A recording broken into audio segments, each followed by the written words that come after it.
Hi friends, మన ఛానల్కి స్వాగతం. జనవరి 8వ తారీఖున ప్రధాని నరేంద్ర మోడీ గారు విశాఖపట్నం వచ్చారు. సుమారు 2,10,000 కోట్ల విలువ గల 30 ప్రాజెక్ట్స్ను శంకుస్థాపన చేయడం కోసం ఈయన వచ్చారు. ఆంధ్రప్రదేశ్ ముఖ్యమంత్రి చంద్రబాబు నాయుడు గారు మరియు ఉప ముఖ్యమంత్రి పవన్ కళ్యాణ్ గారితో పాటు మరికొంతమంది ప్రముఖులతో సుమారు 3 లక్షల మంది జనాలతో ఈ సభ జరిగింది.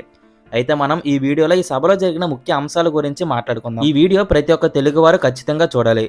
ఎందుకంటే అతను శంకుస్థాపన చేయబోతున్న ప్రాజెక్ట్స్ కేవలం విశాఖలోనే కాదు, తిరుపతి, పోలవరం, అమరావతి, విశాఖ ఇలా రాష్ట్రం నలుమూలలో ఈ ప్రాజెక్ట్స్ ఉన్నాయి. ఒకవేళ ఇవి కానీ పూర్తి అయితే మన రాష్ట్ర చరిత్ర మారిపోతుంది మరియు లక్షలాది మందికి ఉపాధి కూడా కలుగుతుంది. కాబట్టి ఈ వీడియోలో వాళ్ళు చెప్పినవి సింపుల్గా మీకు అర్థమయ్యేలా చెప్పడానికి ట్రై చేస్తున్నాము. అండ్ మరొక విషయం ఏంటంటే, ఈ వీడియోలో వాళ్ళు అపోజిషన్ పార్టీని కొన్ని విమర్శనలు చేశారు, కానీ అది మాత్రం ఇందులో చెప్పడం లేదు. ఎందుకంటే మన యొక్క ముఖ్య ఉద్దేశం కేవలం వాళ్ళు చెప్పిన స్పీచ్ నుంచి మన రాష్ట్ర భవిష్యత్తుకి మరియు మన ఉద్యోగ అవకాశాలకి ఏటైతే ఉపయోగపడతాయో అవి మాత్రమే చెప్తున్నాము. కాబట్టి ఈ వీడియో మీ ముందు పెట్టడానికి చేస్తున్న ఈ ప్రయత్నం మీకు నచ్చినట్టయితే లైక్ రూపంలో తెలియజేయండి.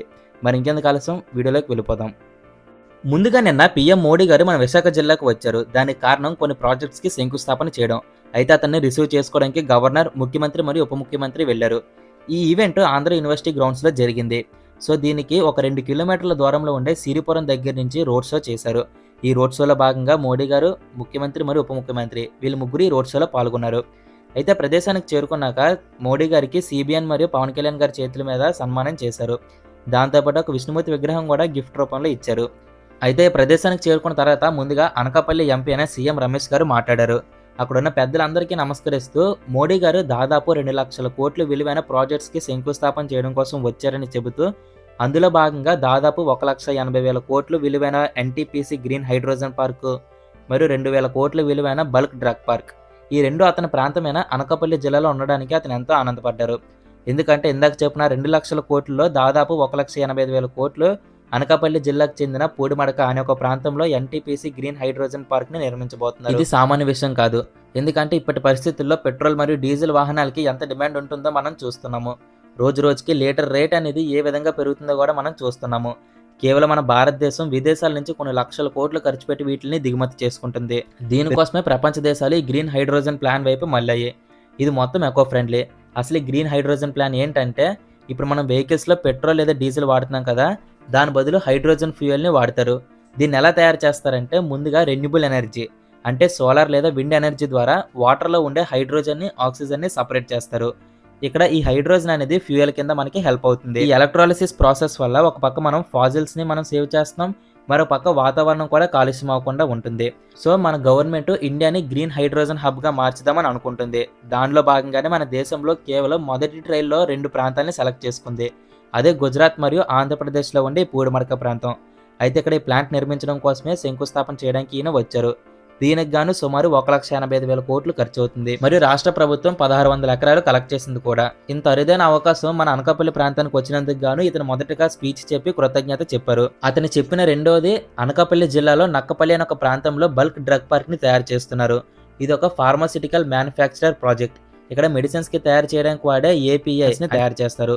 ఈ ప్రాంతం సుమారు విశాఖపట్నం సిటీ నుంచి 75 కిలోమీటర్ల దూరంలో ఉంటుంది. ఈ నక్కపల్లి ప్రాంతంలో స్టేట్ గవర్నమెంట్ దాదాపు 3,000 ఎకరాలు కలెక్ట్ చేసింది. అండ్ ఈవెన్ ఈ ప్రాజెక్టుకి గాను 1,800 కోట్లు ఖర్చు పెట్టబోతుంది. ఒకవేళ ఇది కానీ పూర్తి అయితే దాదాపు 20,000 మందికి ఉద్యోగ అవకాశాలు కూడా వస్తాయి. సో ఈ 2 ప్రాజెక్ట్స్ ఎంపీ అయిన సీఎం రమేష్ గారి పాలన పరిధిలోకి వస్తుంది కాబట్టి అతను మొదట స్పీచ్ చెప్పి ఈ 2 అతని నియోజకవర్గంలో వచ్చినందుకు ఆనందపడి కేంద్ర ప్రభుత్వానికి కృతజ్ఞతలు చెప్పారు. అతని తర్వాత మన ఆంధ్రప్రదేశ్ ఐటీ మినిస్టర్ అయిన నారా లోకేష్ గారు మాట్లాడారు. ఇతను మ్యాక్సిమం స్పీచ్ ప్రధాని నరేంద్ర మోడీ గారి గురించి చెప్పారు. అతన్ని నమో అనే పేరుతో వర్ణిస్తూ మన దేశానికి తను చేసిన సేవల గురించి చెప్పారు. నీతి ఆయోగ్లో భాగంగా మోడీ గారు ప్రవేశపెట్టిన వికసిత్ భారత్ 2047 దాని గురించి అతను ఎక్కువగా మాట్లాడారు. ఈ ప్రోగ్రాంలో భాగంగా ఇండియా 2047 నాటికి ప్రపంచ అగ్ర దేశాల్లో ఒకటిగా మారుతుందని చెప్పారు. అలా అతను కూడా మోడీ గారు ప్రవేశపెట్టబోతున్న ప్రాజెక్ట్స్ గురించి చెబుతూ స్పీచ్ ని ముగించారు. ఇతని తర్వాత ఆంధ్రప్రదేశ్ ఉప ముఖ్యమంత్రి అయిన పవన్ కళ్యాణ్ గారు మాట్లాడారు. ఇతను కూడా ఉన్న వాళ్ళందరికీ నమస్కరిస్తూ స్పీచ్ మొదలు పెట్టగా మొదట కొంచెం అపోజిషన్ పార్టీని విమర్శించారు, కానీ దాని తర్వాత మోడీ గారు ప్రవేశపెట్టిన ఎన్నో సంక్షేమాల గురించి మాట్లాడారు. ఎలక్షన్ మేనిఫెస్టోలో కూటమి ప్రభుత్వం ఇచ్చిన 20 లక్షల ఉద్యోగ అవకాశాలు ఈయన మర్చిపోలేదని, వాటిని ఖచ్చితంగా నెరవేరుస్తారని చెప్పారు. దానిలో భాగంగా అప్పుడే 7 నెలల్లో దాదాపు 7 లక్షల జాబులకి ఒక ప్రణాళిక సిద్ధమైందని కూడా ఇతను చెప్పి స్పీచ్ను ముగించారు. అయితే ఈయన తర్వాత మన రాష్ట్ర ముఖ్యమంత్రి వర్యులు చంద్రబాబు నాయుడు గారు మాట్లాడారు. ఈయన కూడా మోడీ గారి గురించి వర్ణిస్తూ ఇప్పుడు ప్రవేశపెట్టబోతున్న ప్రాజెక్ట్స్ గురించి వివరించారు. దానిలో భాగంగా మొదటగా విశాఖ రైల్వే జోన్ గురించి ఈయన మాట్లాడారు. ఎన్నో సంవత్సరాలుగా ఆంధ్రాకు స్పెషల్ జోన్ కోసం మనం చేస్తున్న పోరాటం ఇన్నేళ్లకు నెరవేరింది. విశాఖకు వచ్చే కొత్త రైల్వే జోన్ కారణంగా మన రాష్ట్ర ప్రజలకి ఎన్నో ఉద్యోగ అవకాశాలు వస్తాయి. ఎందుకంటే ఇప్పటి వరకు వాల్తేరు డివిజన్ అనేది భువనేశ్వర్ జోన్ పరిధిలో ఉండేది. కాబట్టి ఉద్యోగ అవకాశాలు మరియు మన జోన్ నుంచి వచ్చే ఆదాయం కూడా ఆ రాష్ట్రమైన ఒరిస్సాకి వెళ్ళిపోయేది.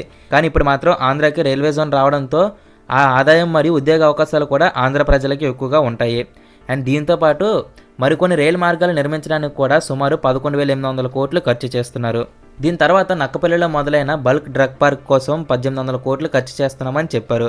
అయితే దీని తర్వాత తిరుపతిలో కృష్ణపట్నంలో క్రిస్ స్మార్ట్ సిటీ కోసం దాదాపు 2,139 కోట్లు ఖర్చు పెడుతున్నామని కూడా చెప్పారు.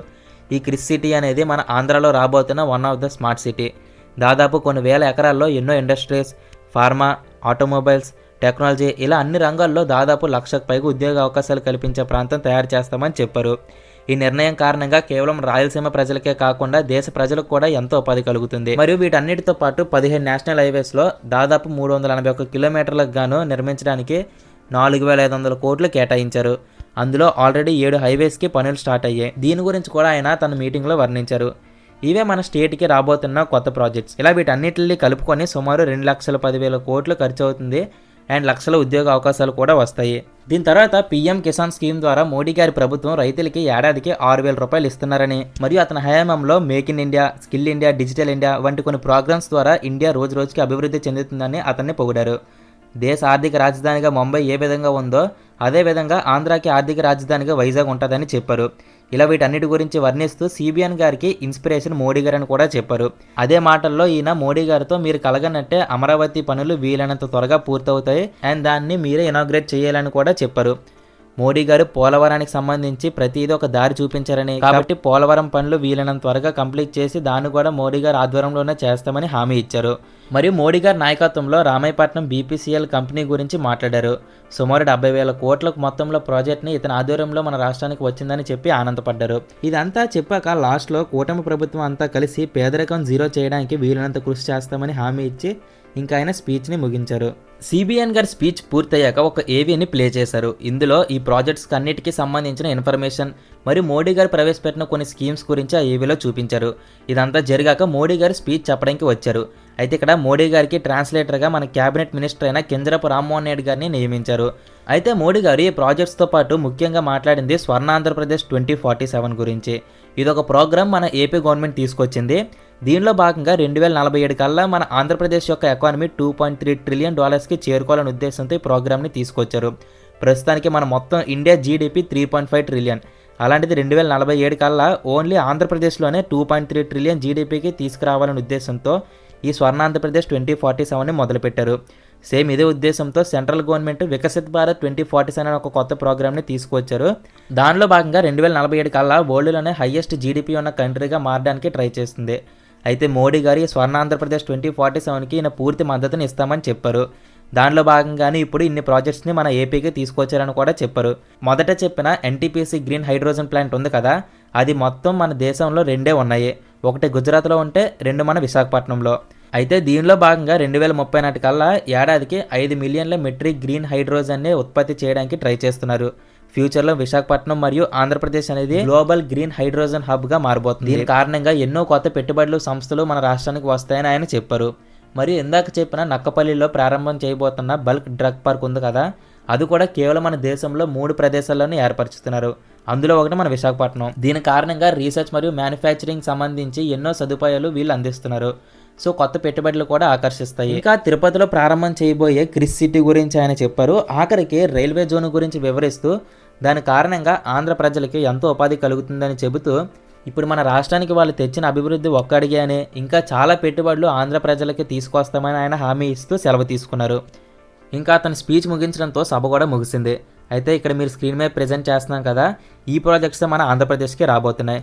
మరియు ఇలాంటి మరిన్ని మన రాష్ట్రానికి వచ్చి అభివృద్ధి చెందాలని కోరుకుందాం. ఈ మొత్తం ఇన్ఫర్మేషన్ మీద మీ అభిప్రాయం ఏంటో కామెంట్ చేయండి. అండ్ ఈ ఎక్స్ప్లెనేషన్ మీకు ఎలా అనిపించిందో ఖచ్చితంగా కామెంట్ చేయండి. మరొక వీడియోతో కలుసుకుందాం. బాయ్.